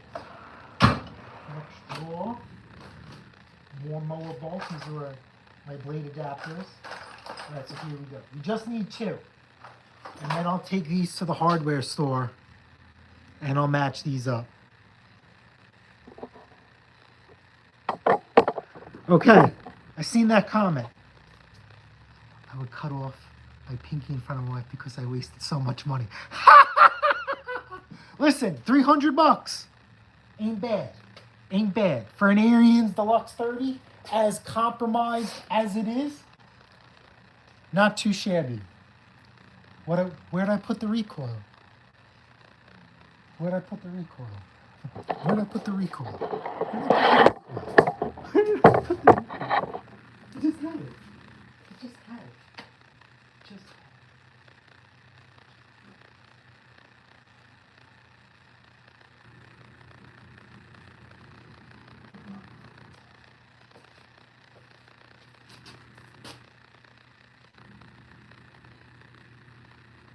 I tell you, one of the guys at work, I used to, doesn't work with us no more.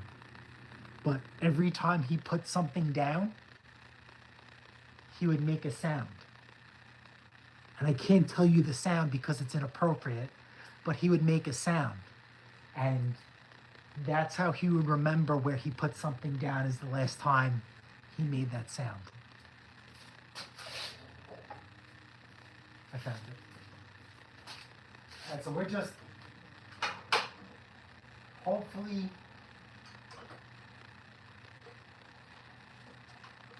this will just keep the recoil down. I'm not making these tight. I just need to cycle this recoil. We gotta figure out why was this recoil pulled off the machine in the first place. Do a little bit of detective work. We have a lot of why questions with this machine. But this is what happens when you buy used. You never know what you're gonna get. Okay. Yeah, these are too big. Alright, so let's back these off a little bit.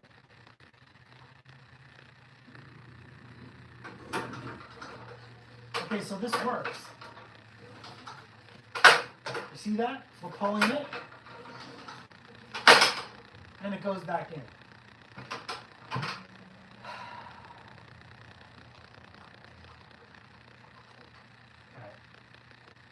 You guys want to do me a favor? Write this down. You ready? 921013. Again, 921013. Serial number 015557. I'm going to go put these recoil bolts back off the other Ariens that I took off because that's not my machine in case the guy comes. What we're going to do is we're going to look up some parts on this to see if it can be saved. And we'll also go outside too. I also need to plug in my camera. It says we have less than 20%. It's been a long journey. I just can't believe it.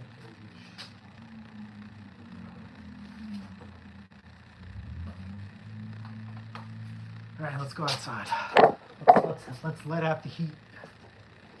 Obviously, what's left to do on this machine is change the oil, set the skid shoes, the spark plug. Really not a big deal. I have 1,000 videos on that. This is pretty unique. Get a used machine and what issues this thing has, and again, this is an Ariens fault. This is somebody else's fault.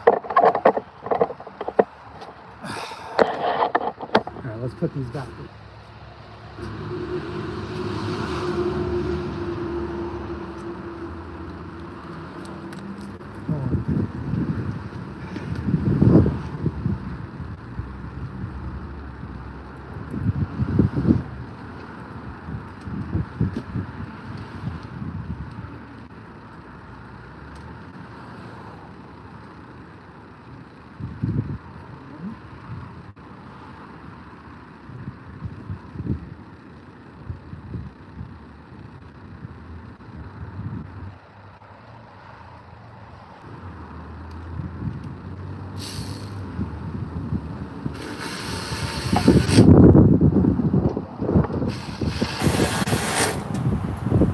Alrighty, we're done.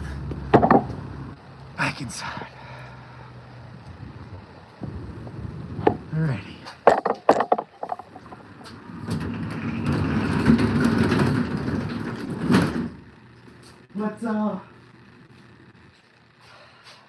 what's that song? I can't think of that song. Man, it's like that country song. Where the guy's like, it's, I don't want to make this political, but it's like a political song. And it's something like, working all hard, working all day, it's a damn shame. And it's something about like how, I don't want to get involved, but I think you guys might know who it is. I don't want to bring politics into it. You guys could, I think it's by some guy, Oliver. I can't play it, I want to get copyrighted, but I think you guys know what I'm talking about. Hi, Mo, man, let's see. Yeah, so let's see. Alrighty. Yes, Oliver Anthony music. Yes. Alright, so let's clear this off.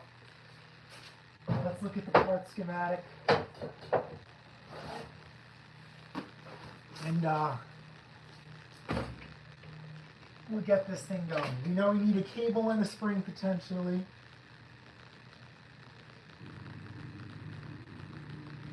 Alright, so let's clear this out. Alright, let's go to Safari. Alright, so we already brought this up. So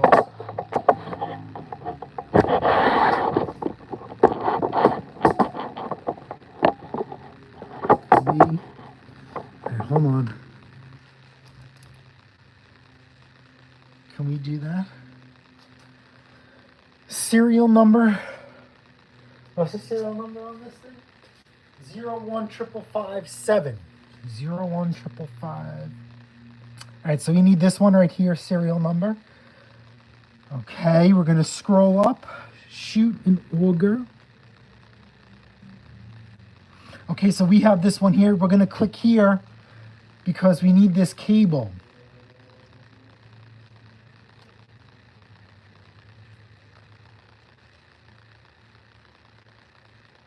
Where is the cable?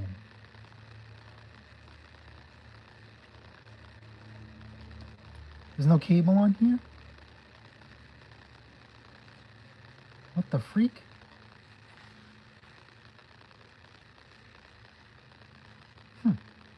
Okay.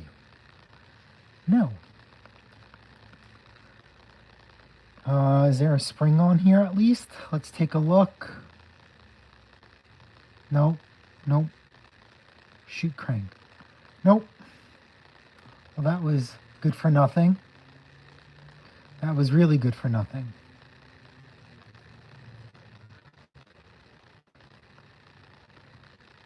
Come on. Okay. Cables and controls.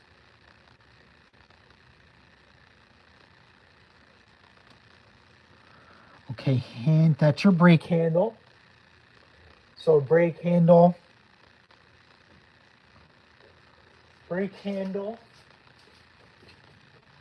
clutch, then shoot control, like compared to the machine. So brake handle, clutch, shoot control.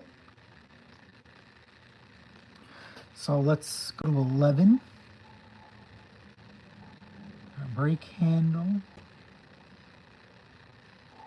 the rear view.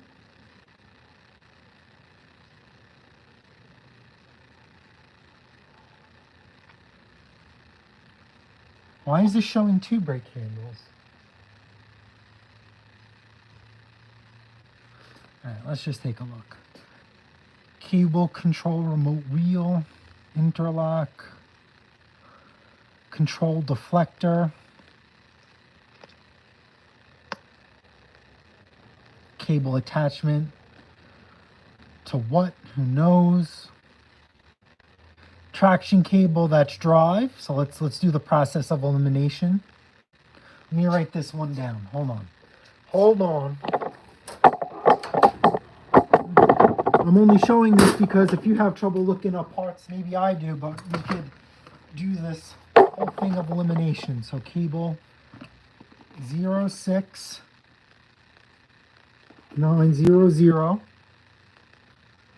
3, 1, 2. All right, so we know that. Cable traction, nope. Chute lock. This is it. This is it. Let's blow this up.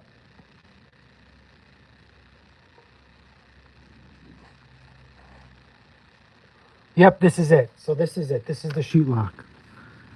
All right, so this is the correct cable. All right, let's do that. 069 004112. That's the cable. Off camera. I'm just writing this stuff down.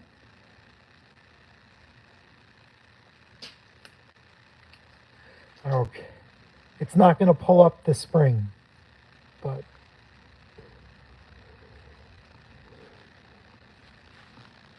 nope, too far.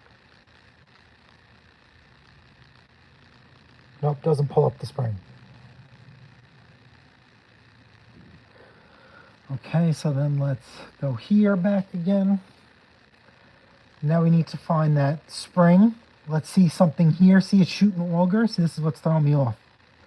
Look at this here. This here, see this here? Can you guys see that? Hold on, I gotta bring you guys lower. You see that? This here, this handle means it shouldn't have automatic chute control. But look what we have in the parts breakdown. The fork and the spring. Unreal. All right, so this spring, let's take a look. $9.49. So we're going to order that. I don't care what he says. 083 123 13. This is the spring. Okay. And now we're going to focus on the drive. This is going to get hairy. Friction drive. Well, let's see what else they have. Wheels and axles. This is it.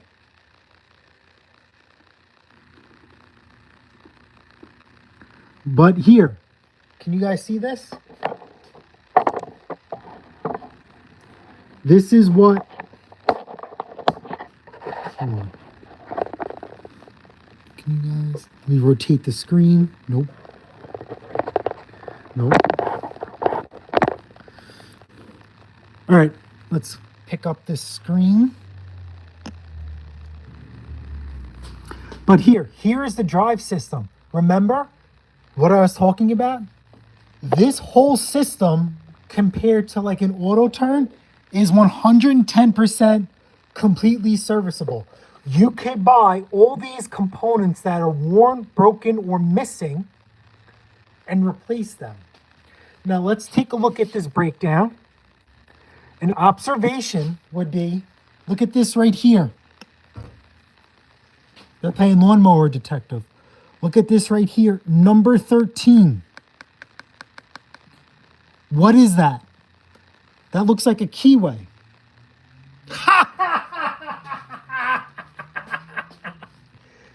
So riddle me this. Hold on. That keyway ties everything in together. Locks these gears in. You see that? If that keyway sheared, none of this stuff locks up and intertwines, and this shaft is spinning on its own. It's not locked in. So that could potentially be a reason why they welded this together. And let's see, those are pins. And that's the sprocket. And then also look here, remember we were talking about how things are sheathed? Look, these axles they go into each other. 1, 2, 3. So how much are these? 9.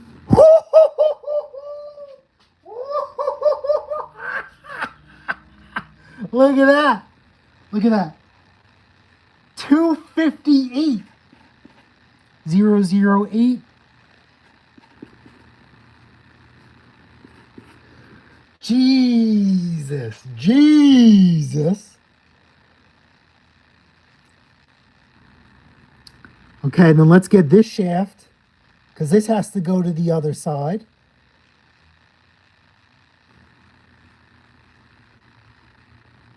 I can't believe this.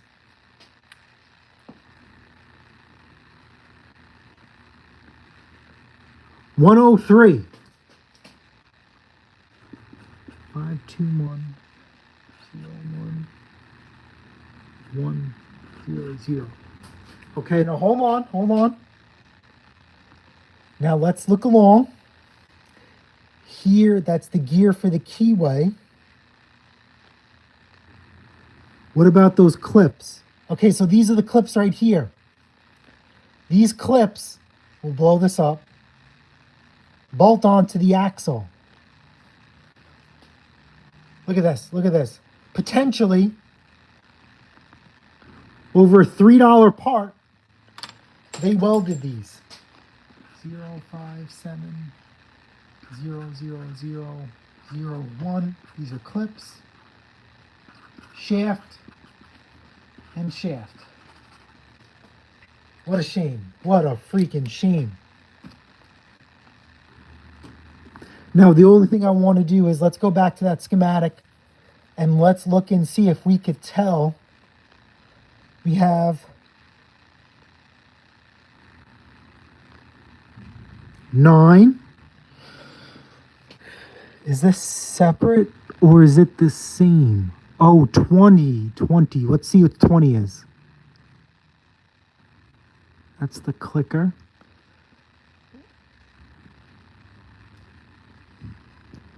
Oh, and then we need 10. Shorter axle. All right, so we don't need that clicker. That clicker's stuck in the middle. So let me just redo this. So middle shaft, mid shaft. Okay, and then short. 0 0 8 6 5 7 100. So listen, to do those axles that they boogered up and welded is $400 alone. Insane. Insane. That's terrible. That's terrible. How much juice do we have? So yeah, this thing is shot. I have to I don't know if I would say the bearer of bad news and break it to them and sit there and say, hey guys, you know, listen, you got problems. Because not only do we have the price of parts, which is around $400, let's say 5 to make it conservative. You have labor too. Now, what we could do, what we could try and do, is that we would have to grind those shafts down. Undo those, well, the right thing to do is undo those booger welds. Chip those away. And yeah, we'll bring it down. This one is the worst. So this is going to be like a labor of love or like a passion project.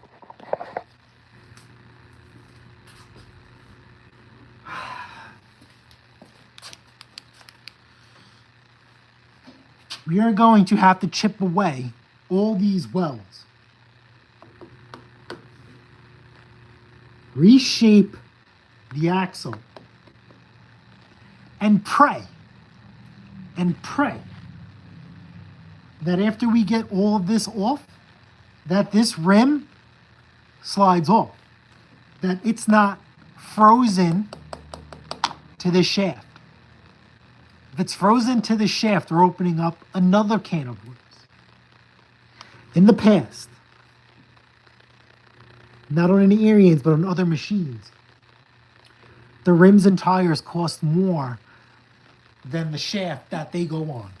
So what I have done in the past is I'll cut the shaft in half inside, slide out the rims and tires on the shaft, heat it up, and then press it out on a press, and then order a new shaft and replace everything. As you guys see, we're looking at $400 to $500 just in shafts alone. And the thing is, these shafts are 3 pieces. You have the middle piece and the 2 pieces at the end. So we would have to cut the shafts as close as possible and pray that we don't strike the middle one. And then the price goes up. Let's just say we shape out, let's just say we get off all the Booker welds, we re-give it its conical shape so the tires slide off on. Now, we have to reshape that cave in there, that path, that groove, so those clips that Ariens sells hold the axle in. Now we got to do that. And then, once we get that all together, put it back together, and then we can start the triage on why they took apart. Why did they weld this together in the first place?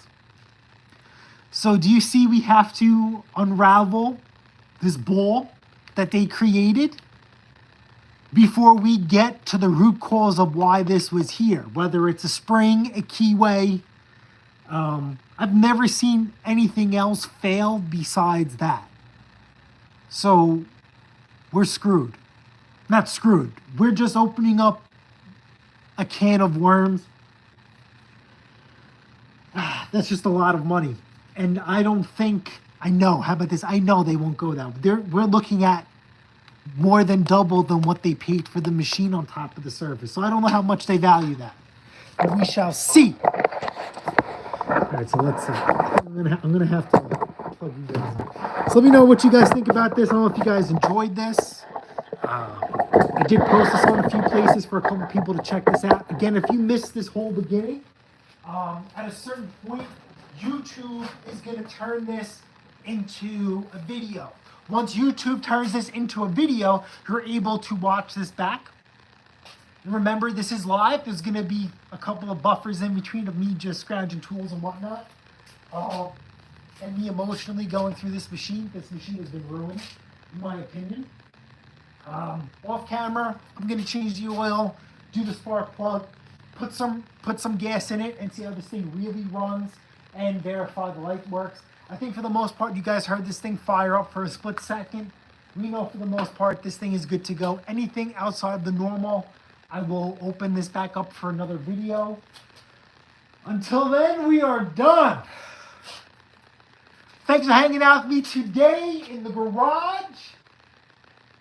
Oh, we got to thank the channel sponsor. We'll see if she wants to sponsor this repair. Mrs. Pate's Performance. She's actually been sick. Her birthday passed on December 3rd. She turned 25 years old. She partied pretty hard. And you know, when you get older in age, the partying hard hits a little bit harder. Honestly, she's sick. She spent her birthday sick. So we couldn't do much. She didn't do much. So right now, if your orders are delayed, it's because of me. I am handling all your parts orders, especially with Black Friday. You guys rocked it on Black Friday. We really, really do appreciate that. So anyway, I can't do it live, but if you go through other videos, there's a link in the description to where you guys can see all the parts that we sell. She handles all the orders. She sees your orders. She packages them up. She writes you guys these little lovely letters that you guys talk about. That's all her. I don't do none of that. I'm a busy person as is, you know. It takes a lot, you know, to keep this, you know, in beautiful order. All right, guys. Smash the like button, smash the subscribe button. Guess what? I'll see you guys on the next episode of Pate's Performance later. And don't forget, drop me down in the comments, what would you do? What would you do if you bought this snowblower? Not that if you bought this and you were having somebody repair this. If you bought this snowblower and you own it, would you return the axles to original form? Would you make the attempt to return the axles to the original form, would you open up the can of worms and see what other issues are? Now, the worst case scenario is if we take this back to the point of no return, we could just weld the wheels and tires back up to the axle. But do we want to go that far? All right, guys. Catch you guys on the next one. Later.